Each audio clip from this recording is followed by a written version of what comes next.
sejam bem-vindos a mais um Fala Copemata. Eu sou Natália Lobo e hoje nós vamos falar sobre música, educação e transformação social.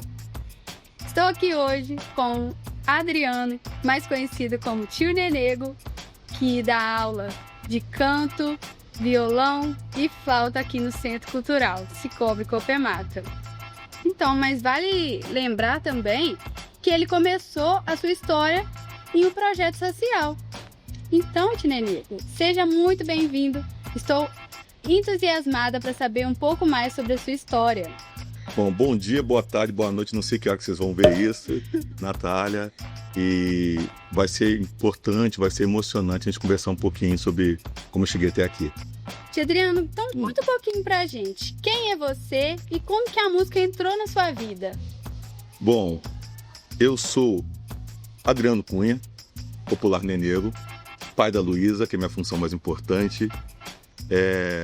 Sou pedagogo de formação e um trabalhador cultural por opção. A música entrou na minha vida há muito tempo atrás. Eu tinha 6 anos de idade. E você já ouviu falar da fábula do flautista mágico? Não? O que acontece com a fábula, para quem não sabe, a fábula do flautista mágico?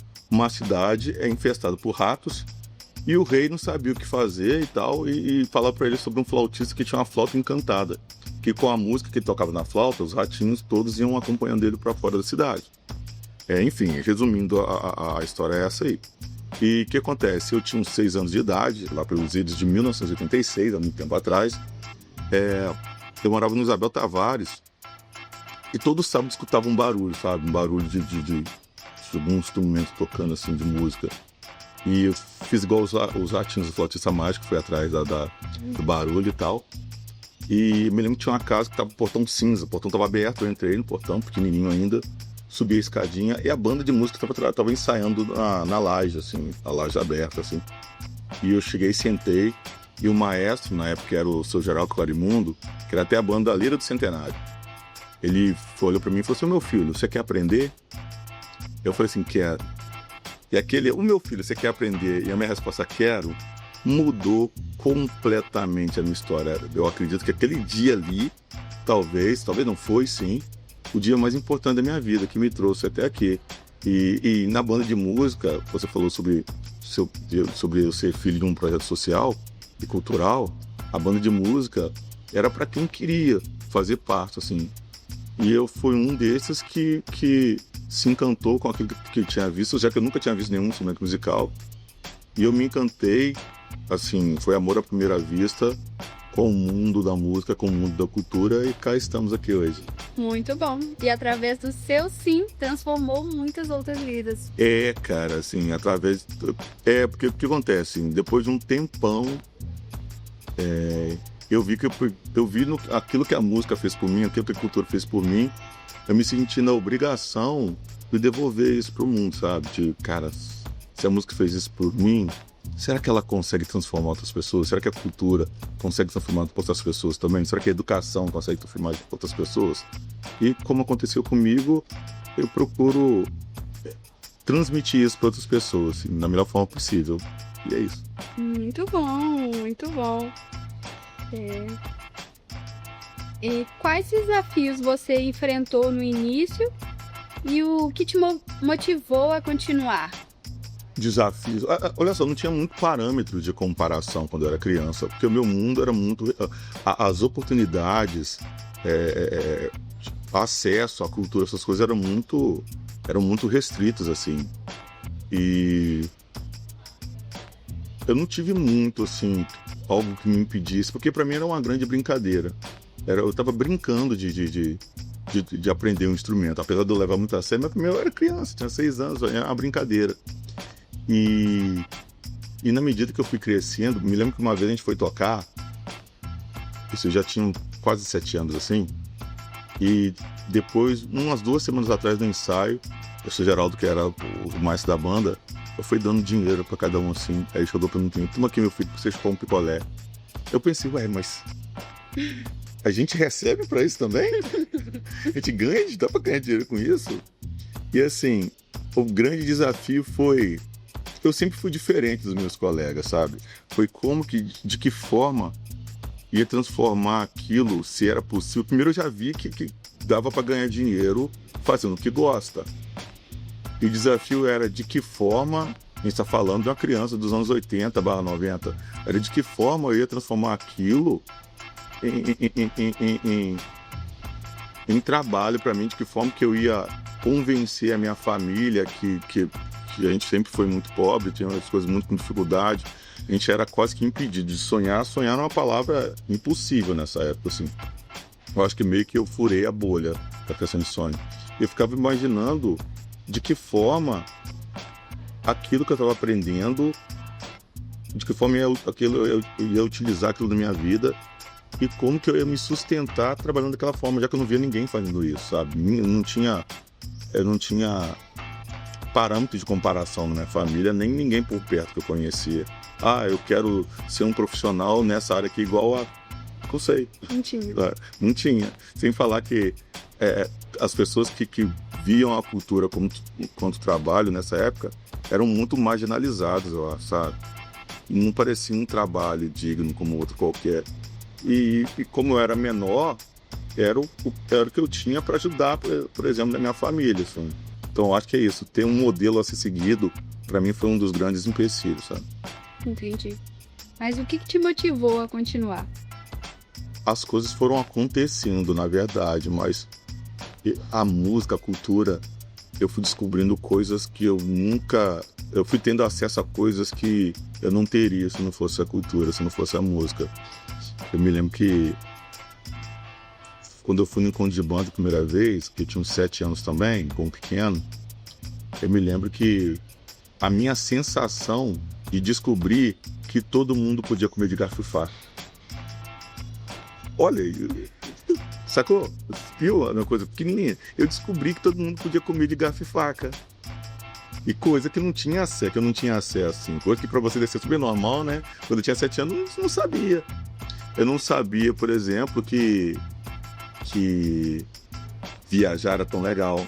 Que a minha família não tinha como, a gente não tinha condições de viajar. Então, a música foi me dando acesso a eu visitei cidades que eu nunca visitaria. Por exemplo, corta para 2015, 16, 17. Corta para 2016. A gente foi para Brasília aqui. Quando, se não fosse a música lá atrás, lembra lá atrás, que ia ter condições de fazer isso? Talvez teria, mas da forma que foi, eu acho que não. E essas coisas foram me motivando. Eu na medida que fui crescendo, fui ganhando dinheiro com isso. Não muito, mas na verdade a questão não era o dinheiro que eu ganhava. Era acesso às coisas que eu não tinha.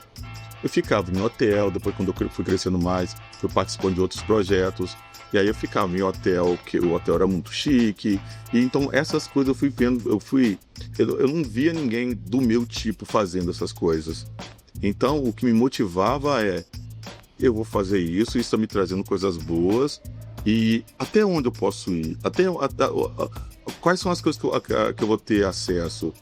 Por exemplo, eu era um menino estranho que gostava de jazz e de blues. Enquanto todo mundo na minha rua tava no eu só quero ser feliz. Nada contra o funk, mas eu era o estranho que gostava. Eu gostava disso, também gostava. Mas eu era um menino estranho que gostava de música instrumental, que não fala nenhuma palavra, que todo mundo acha que é um barulho. Então essas coisas foram me motivando. Eu acho que a curiosidade, a avidez por conhecimento, por descobrir coisas, por conhecer coisas, isso foi me motivando, sabe? Eu fui vendo que, na medida que eu fui vendo que, eu consigo fazer isso? Aí eu fui galgando umas coisas, aprendendo, procurando, buscando, e cada vez mais foi me motivando. Então, se você pudesse definir em palavras, seria oportunidade? Oportunidade, sim. Acho que oportunidade. A arte, a cultura, a música me oportunizou muita coisa. Muita coisa, você não faz ideia. Tá. Então, na sua visão, qual é o papel da música e da arte na vida das pessoas? Especialmente, né, de crianças e jovens, já que é algo que você está lidando diretamente, inclusive aqui no Centro Cultural. O papel da música e da arte, eu acho que seria o espantar as pessoas notarem que é possível que eu posso, e se eu pensar dessa forma, e se eu for por esse caminho, e se eu não quiser concordar com ele. Eu acho que a música traz muito isso, questionamento, busca, sensibilidade, espanto. Acho que o papel da música é tirar te tirar da zona do conforto, da música e da cultura, né?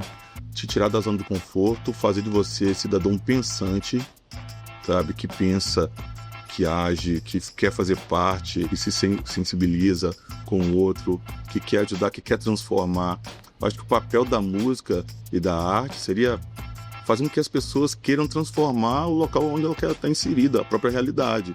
Acho que esse é o papel. E não se ficar conformado com a realidade do jeito que está, com a sua própria realidade. Comigo foi assim. Eu questionava a minha própria realidade e isso fez com que eu transformasse a minha vida e a vida de quem estava do meu lado, que estava próximo de mim. Eu acho que é isso. Esse é o papel da música, da cultura. Muito bom. Realmente. Né? E como que você acredita que um projeto social ele pode abrir portas e mudar essas perspectivas do futuro? Como eu acredito? Porque eu sou fruto de um. E fez toda a diferença na minha vida, assim. Eu me lembro que bem lá atrás, em 2013, 12 para 13, quando começou lá o embrião do projeto Encantando, que seria o Centro Cultural hoje, a gente partiu dessa ideia de como transformar a vida de outras pessoas, como a minha vida foi mudada, de que forma, será que é possível? Como que a gente mensura isso? E eu me lembro que a gente tinha um aluno aqui, François, que ele entrou no projeto de um jeito, aos 12 anos mais ou menos, e saiu aos 17, viu completamente diferente. Ele entrou, nada contra qualquer tipo de música, mas ele entrou só querendo música do rock pesado, tá? Você só falava nisso o tempo todo. O desenho inteiro era tipo caveira sendo sangue na boca, não sei o que, não sei o que. E ele só queria aprender isso. Eu falei pra ela o seguinte: François, beleza, eu vou te ensinar o que você quer, mas em contrapartida você aprende o que eu quero te ensinar. Beleza? Ok. Você vai experimentar outras coisas. Eu, beleza. A última música que ele tocou foi um Deu Moinho pro Cartola. Não porque eu impus, porque ele escolheu. Então, acho que houve uma transformação. Não estou falando, querendo dizer que ele evoluiu. Quero dizer que ele entrou de um jeito no projeto e saiu de outro. Assim como aqui no Centro Cultural, eu acredito que os alunos não podem ir embora do mesmo jeito que eles entraram.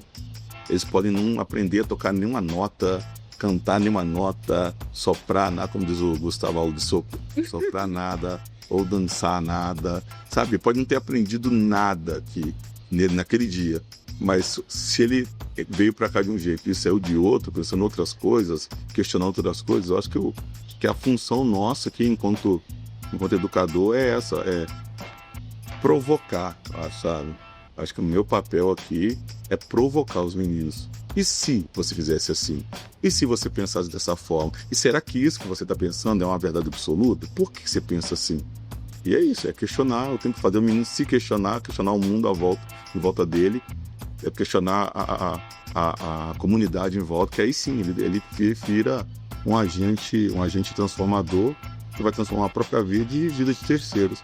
Eu acho que quando a gente consegue isso aqui no Centro Cultural, acho que a nossa missão está mais que cumprida. Muito bom. E como que foi chegar aqui no Centro Cultural como Copemata, como professor?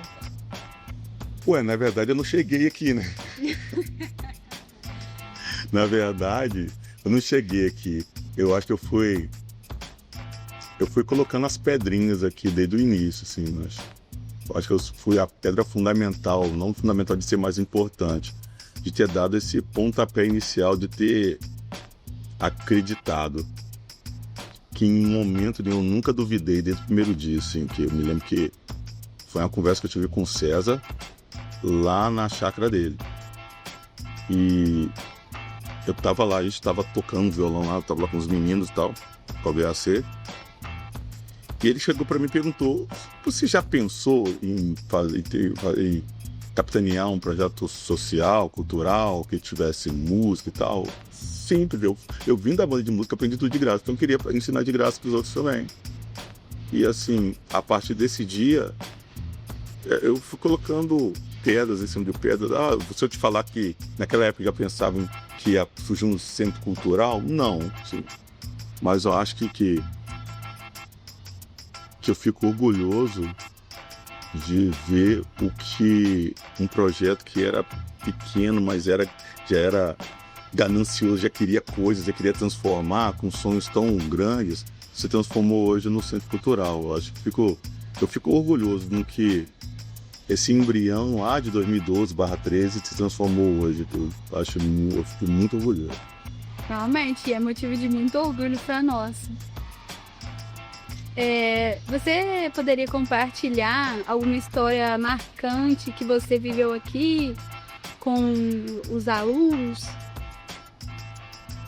Eu me lembro a primeira vez que a gente foi a Belo Horizonte,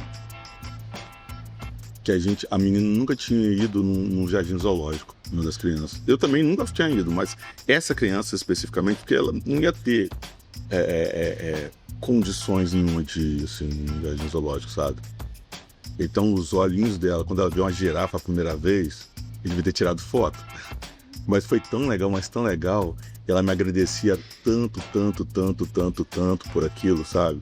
Então eu acho que essa menina, essa criança que deve estar com uns 20 anos por aí, 20 e poucos anos, eu acho que essa história dela me chamou bastante atenção de que como que a gente oportuniza as coisas sem nem saber que fez, sabe? Quando passa semana passada, tava lá na UENG, e aí eu tava participando lá de uma filmagem que era tipo para ir pro Museu da Pessoa, para ir pra internet e tal, aí você vai lá, acessa o nome da pessoa e você fica sabendo da história dela com vídeos e tal. E tinha um menino que tava na câmera. E aí, menino assim, o cara já tem uns 20 e poucos anos, assim. E ele falou assim, você é o Adriano, não é? Você deu aula pra mim lá no projeto Encantando, eu sou o Cauã. E como ele tava... Quem faz cinema? São pessoas que pensam diferente dos outros, que de alguma forma quer transformar o ambiente onde ele tá, transformar a própria história, sabe, a própria família. E esse menino Cauã tava lá, fazendo cinema. E assim, por que o meu espanto, assim? O menino é preto, é pobre e mora em um lugar mais afastado. Assim como eu. O que teria que ser nossa história? E trabalhar ou em prefeitura, ou fazer alguma coisa que fosse força física, ou trabalhar na fábrica, mas é o que era destinado pra gente. E aí de repente ele pensa fora da caixinha fazendo cinema. Então quer dizer, alguma coisa de legal de eu ter falado com ele lá atrás, pra ele pensar, cara, quando eu crescer, eu quero ser assim, eu quero falar sobre essas coisas, eu quero vivenciar essas coisas, eu quero dar testemunho pros iguais a mim, de como eu cheguei onde eu cheguei, de que forma eu cheguei onde eu cheguei, porque alguém falou isso pra mim uma vez. Alguém me contou essa história quando eu era criança. E eu acho que isso dá muito orgulho, tá? Eu acho que essa história é muito legal.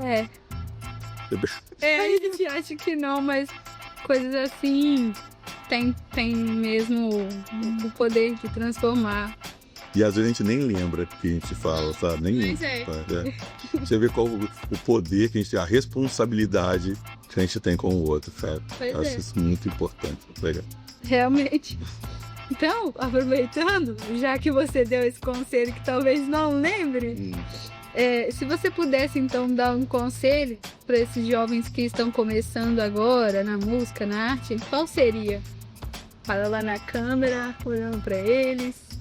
Jovens que estão começando na música e na arte, conselho que eu dou a vocês.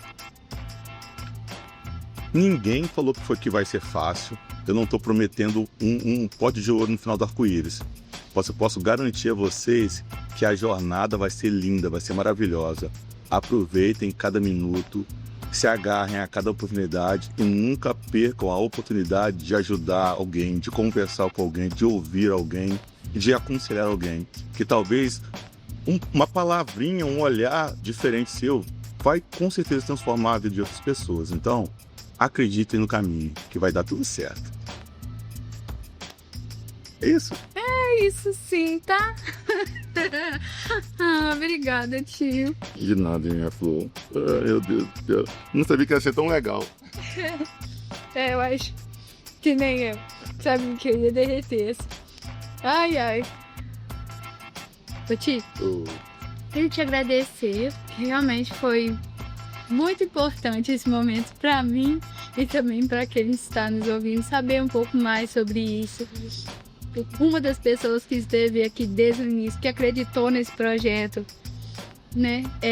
Agradecer também aos nossos cooperados que acreditaram nisso também e até hoje acreditam. E queria também pedir que você cantasse um pouquinho pra gente, né? Você tem que mostrar também o que você faz, ué. Pode ser só um refrão? Pode. Porque eu tô emocionado, é que eu me lembro agora também.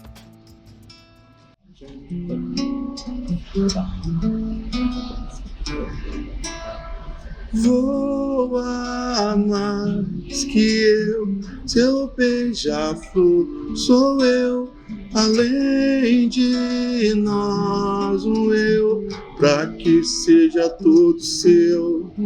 Voa mais que eu, seu beija-flor sou eu, além de nós um eu, pra que seja tudo seu.